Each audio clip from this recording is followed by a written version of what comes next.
projeto Novas Prosas é um projeto dedicado às prosas paranaenses contemporâneas. O que nós estamos falando, o que nós estamos escrevendo aqui no Paraná hoje em dia. Nesse objetivo, tentando compreender essas questões, é que a gente está dedicando cada um dos meses de 2025 para o estudo de um livro de autor aqui do nosso estado.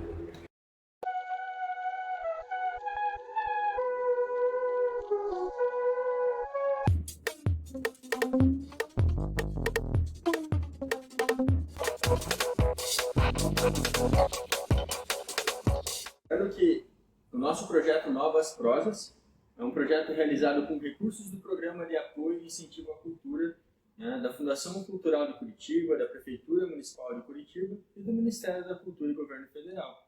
Um projeto aprovado pela Lei Aldir Blanc, de 2024.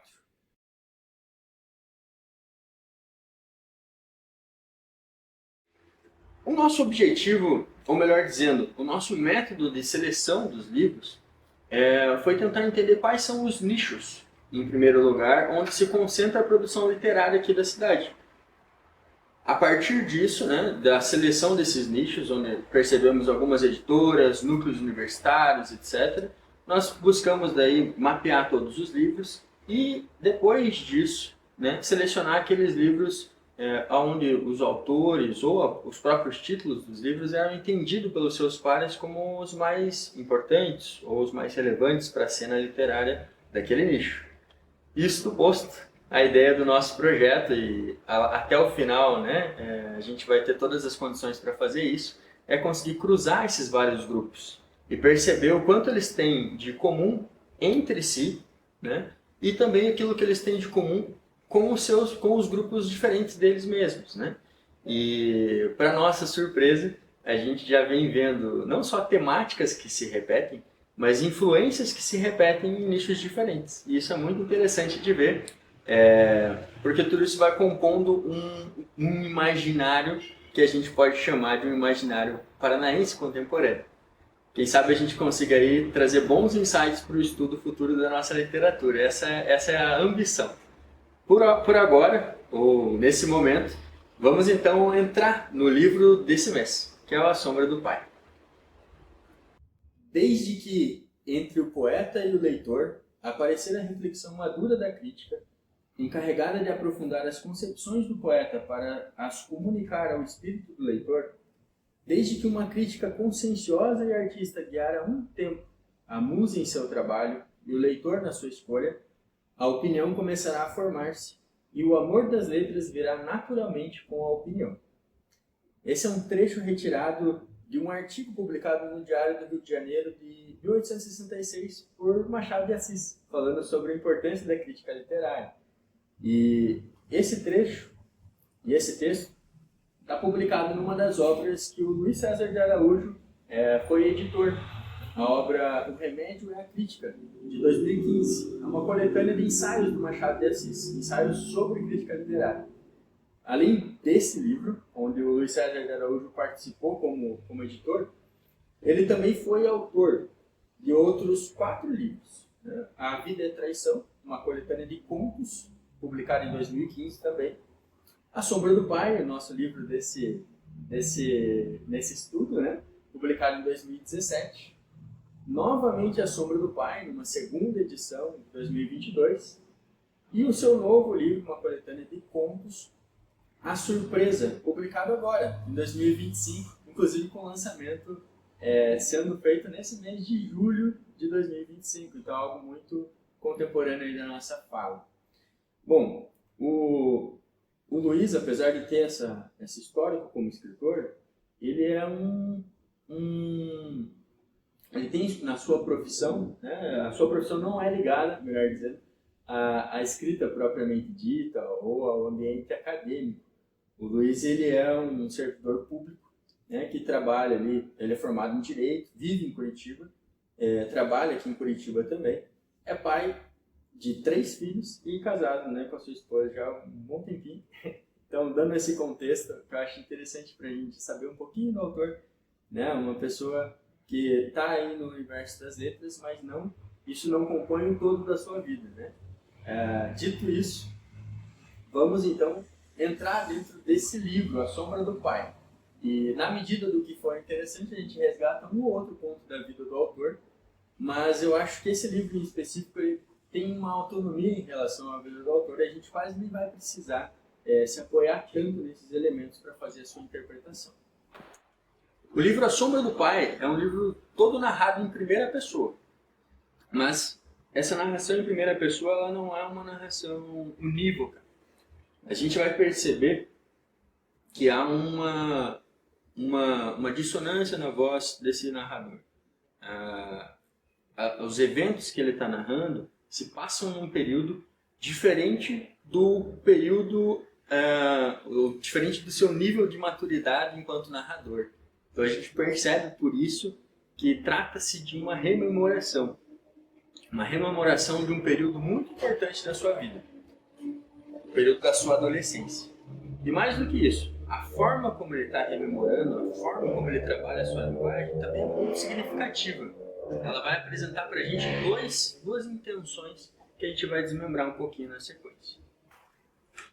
Além da voz desse narrador, é importante também a gente se atentar para a linha temporal que o livro desenrola. Então esse livro ele vai desenrolar ao longo de 19 capítulos um intervalo de tempo de alguns meses.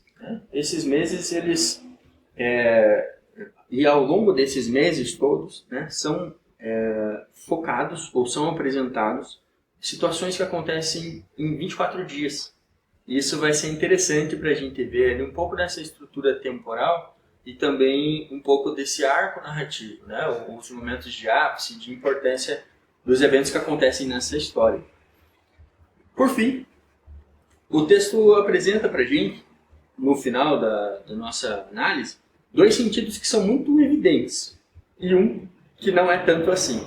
E esse vai ser a nossa conclusão. É para lá que a gente vai caminhar a partir de agora.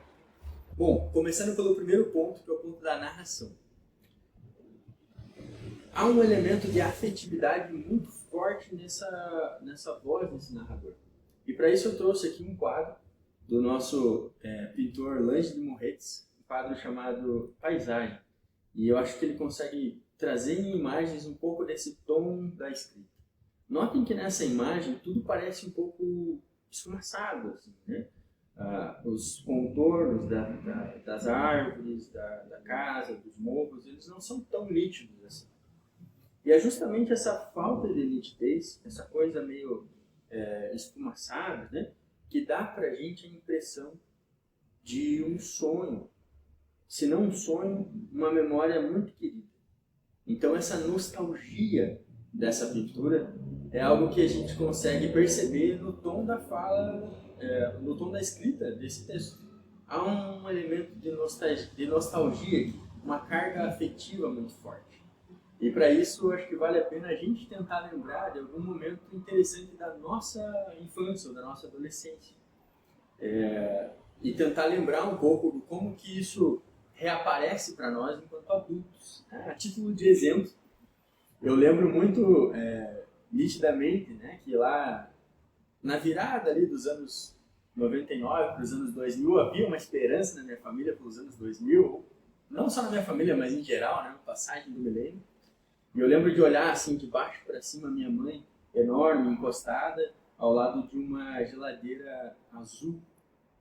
Tempos depois, corta lá para quase 10 anos para frente, eu lembro de chegar nesse terreno e olhar essa geladeira de baixo para cima, toda enferrujada, pequenininho. E o terreno ali todo, aquele cenário, a casa onde tinha, tudo já... ninguém mais habitava ali. E esse contraste entre aquela memória de uma cena viva e a situação real, onde a vida já não está mais ali, mas que, de alguma maneira, aquele lugar guarda um carinho para a tua vida, isso me marcou bastante. Então essa é a dissonância que a gente percebe aqui nessa narração do A Sombra do Pai. Então o personagem principal, ele vai passando por esses eventos e esses eventos vão se desvelando para ele, vão se mostrando com uma face além daquela face pela qual ele mantinha o carinho. E dessa maneira parece também que as coisas vão se tornando mais reais, mais concretas. mas sem perder aquela nostalgia que a gente observa aqui na pintura do Lanche de Morretes. Então, o primeiro elemento da narração é esse elemento da afetividade. Mas um outro elemento muito importante da narração é a precisão. A precisão com que o nosso narrador, nosso personagem principal usa as palavras, ela, né, como eu já disse, pode gerar um estranhamento, porque não parece que é um adolescente falando, não parece que é a voz de um adolescente. Mas ela traz para nós, então, já a partir desse estranhamento, né, ela nos recoloca na direção de algo que é muito significativo, que é justamente um esforço, né, para tentar tratar com carinho essas memórias que ele tem, para tentar entender o que elas realmente são. Então, o uso de cada palavra com precisão tem a ver com isso, tem a ver com o cuidado com que esse narrador está tratando os assuntos que ele está nos contando aqui ao longo desse livro. Mas vejam, essa precisão ela também indica outra coisa, né? Ela indica que esse narrador, em algum momento da sua vida, ele também começou a se encontrar, ou melhor, a encontrar um prazer no uso das palavras. Então é um deleite dele também na forma como a linguagem consegue dar recurso para nos fazer mais conscientes da nossa própria realidade. Isso aparece muito também como um dos sentidos indicados por essa forma de narrar a história. Então, o uso da linguagem mostra a intenção de recuperar as memórias sob um novo prisma, a intenção de redimir. Naturalmente, né, há excelências que sublimam as experiências, mas também há excelências no uso da linguagem que acabam sendo um pouco exageradas e criam um pouco de ruídos na composição das cenas. Então, eu trouxe aqui alguns exemplos sobre esse uso preciso da linguagem, né? O primeiro é essa precisão que sublima.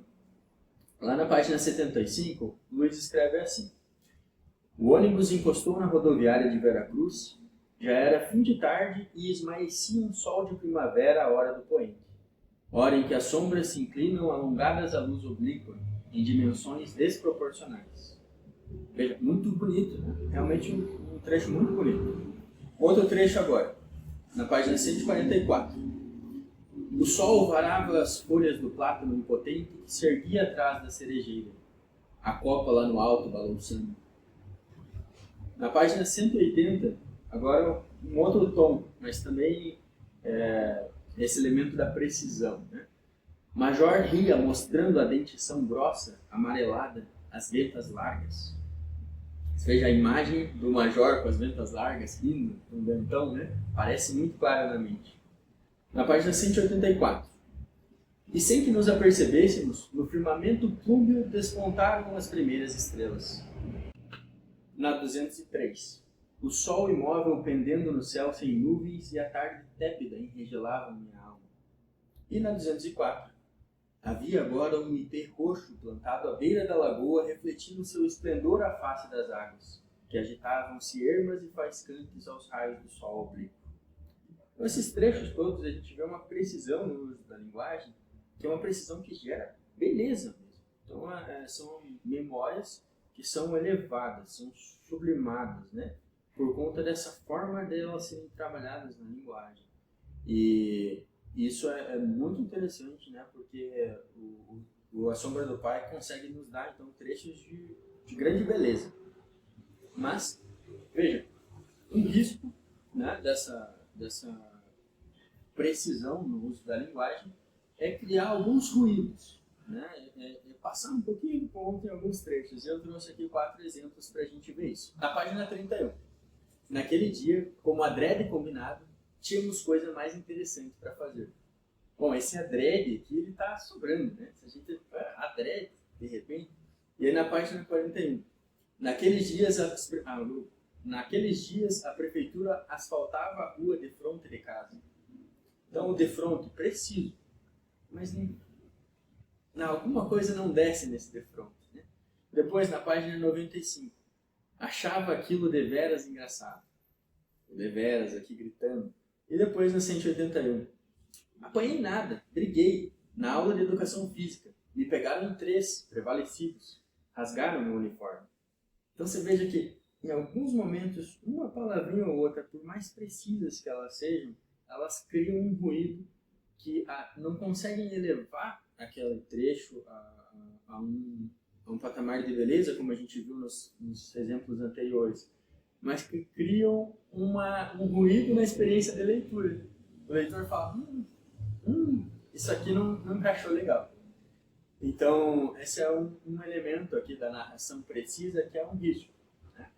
Mas, independente desse risco ou não, ele continua dentro daquela intenção geral de querer resgatar as memórias da maneira mais precisa possível.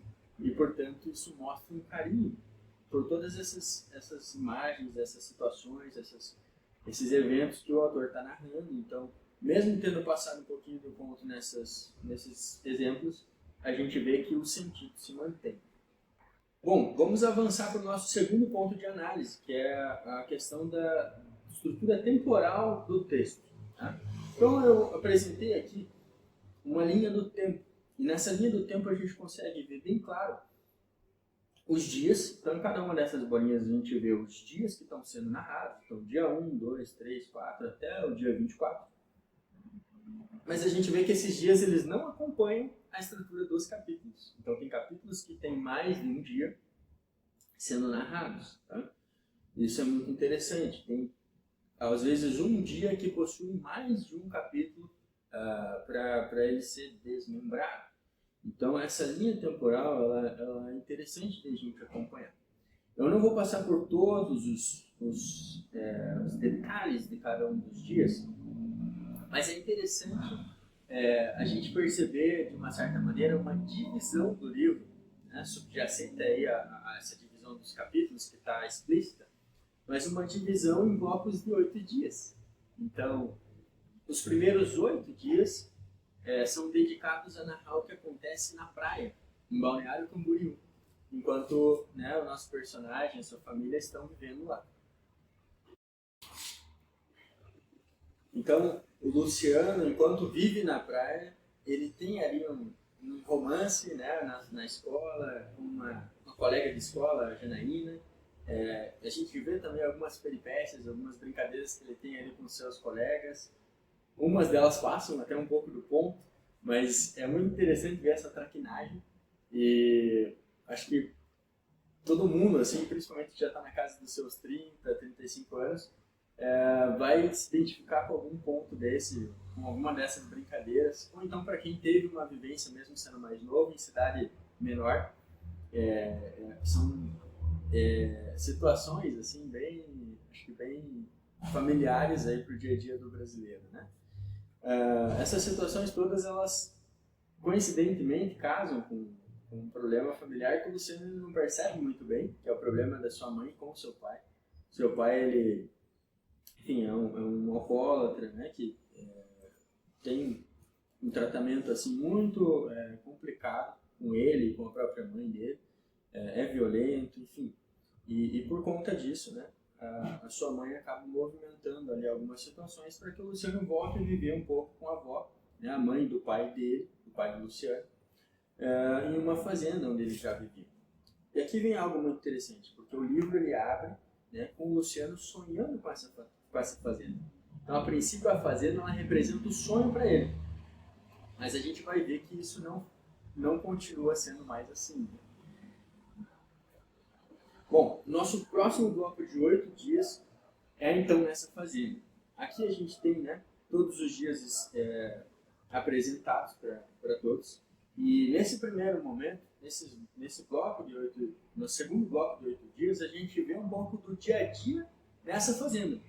Como que a rotina lá acontece, né? Quais são os trabalhos que o pessoal da fazenda faz, como que o Luciano acompanha. O Luciano é filho do dono e da dona dessa fazenda. Então ele está ali, ele tem uma convivência com os empregados, mas essa convivência ela não é no mesmo nível. A gente vê um resquício de uma estrutura de trabalho que é interessante, remete inclusive ao nosso período de escravidão. E a gente vê que a forma como esses trabalhadores ali da fazenda vivem e tratam, né, o vô e a avó do Luciano é uma forma de senhorio. E isso é interessante, né? No nosso próximo bloco de 8 dias, a gente vai ver como que o Luciano vai percebendo isso.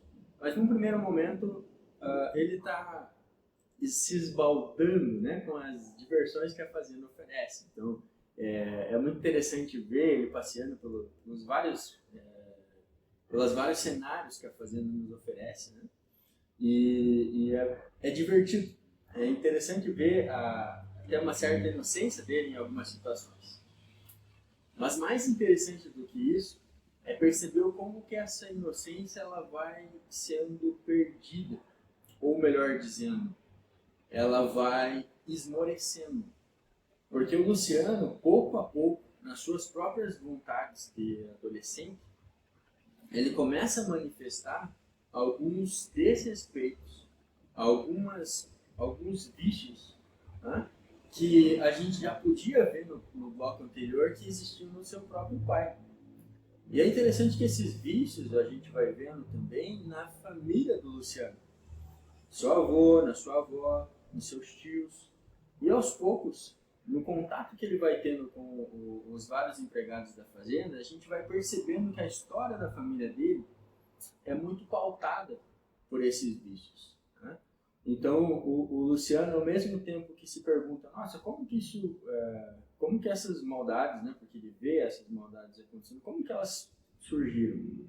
Ao mesmo tempo, nas suas ações, a gente percebe que elas já estão nele. Então, por exemplo, a forma como ele se relaciona com as meninas, né, as filhas dos trabalhadores, ou então a forma como ele entra dentro da casa que estava limpinha, mas ele entra com a bota toda suja de barro e simplesmente, né, desconsiderando o trabalho que tinham acabado de terminar. E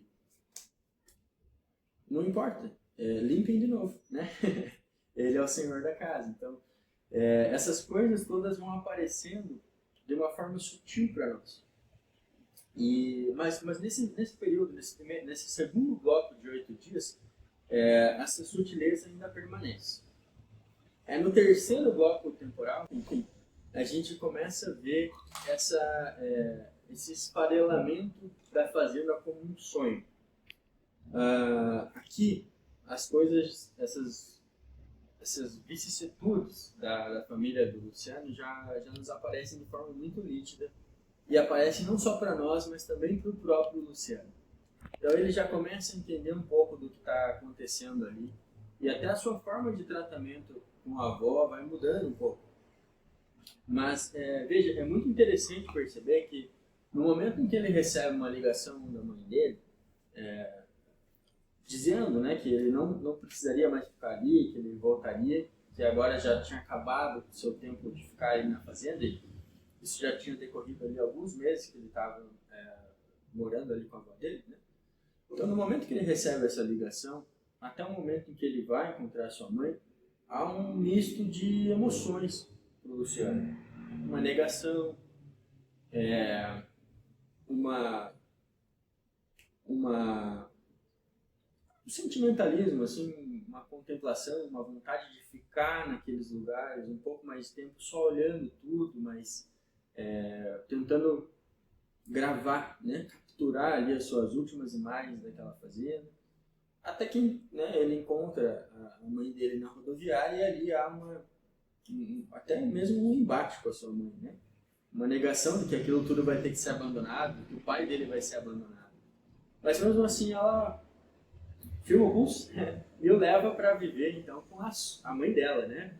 Aí no interior do Paraná. Essa fazenda também fica no Paraná.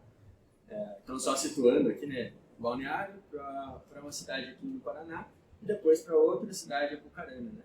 Que é onde ele vai viver, e esse período onde ele vive lá a gente já não tem mais relatos.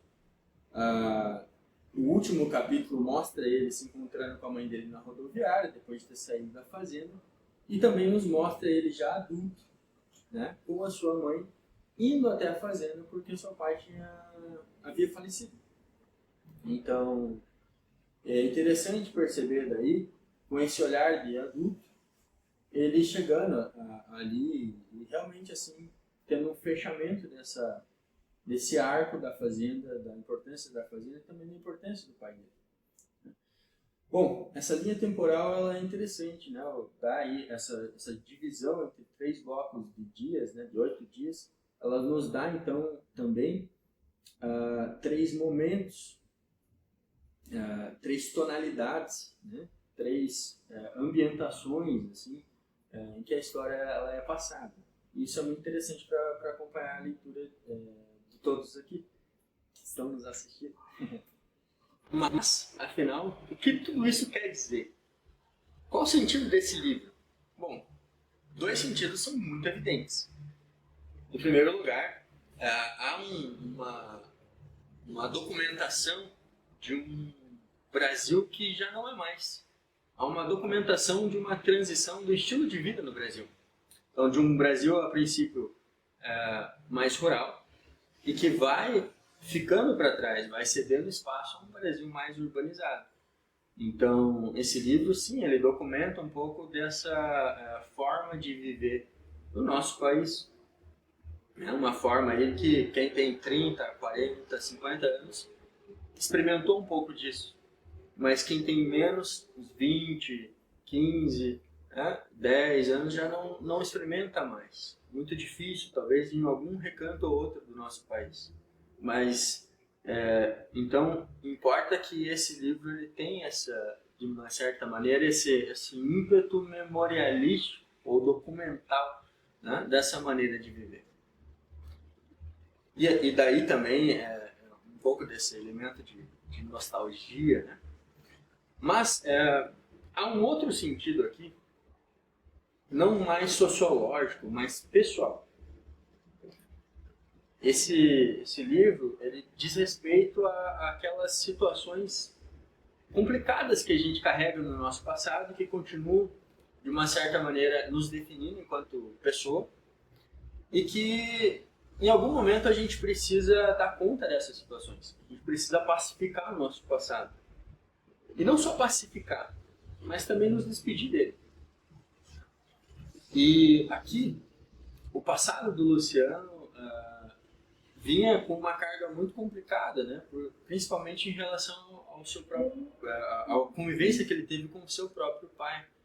Nesse sentido, então, o livro ele é essa despedida, né, de tudo aquilo que o pai dele fez de mal para ele, ou de tudo aquilo que a família do pai dele fez de mal para ele, e que ele não, enquanto criança, ele não conseguia conceber como um mal, mas que depois ele foi percebendo que, de fato, aquelas situações pelas quais ele tinha muito carinho o afetaram negativamente e o legaram, né, várias vicissitudes, vários problemas, né, na sua forma de viver.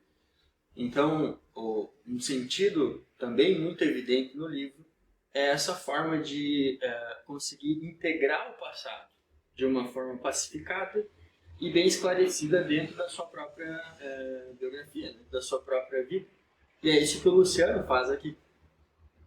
Mas há um terceiro sentido não tão evidente assim. E esse sentido não tão evidente assim diz respeito a uma visão de mundo que nos é apresentada por esse livro. Uma visão de mundo onde a providência ela faz parte da natureza. De uma certa maneira, há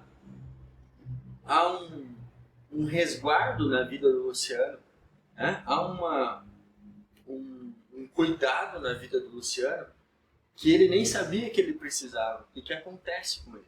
Ele é resgatado daquela situação familiar que pesava sobre ele, que poderia continuar pesando e fazer ele ser um continuador daquelas problemáticas, assim como foi o seu pai, os seus tios e alguns dos seus primos, né?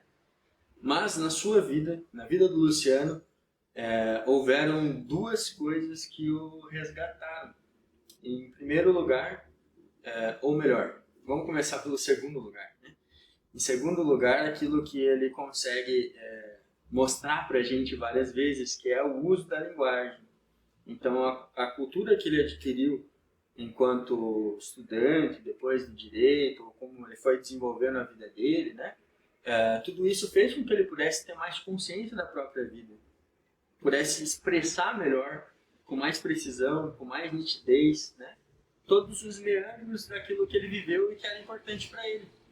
E isso fez com que ele fosse capaz de conseguir absorver as suas próprias circunstâncias. Isso que ele recebeu não nasceu dele. Ele conseguiu se encontrar com isso. E foi de uma maneira providencial, porque fez com que ele pudesse, então, né, deixar essas outras circunstâncias para trás. Mas o ponto central de providência na vida dele foi a sua própria mãe.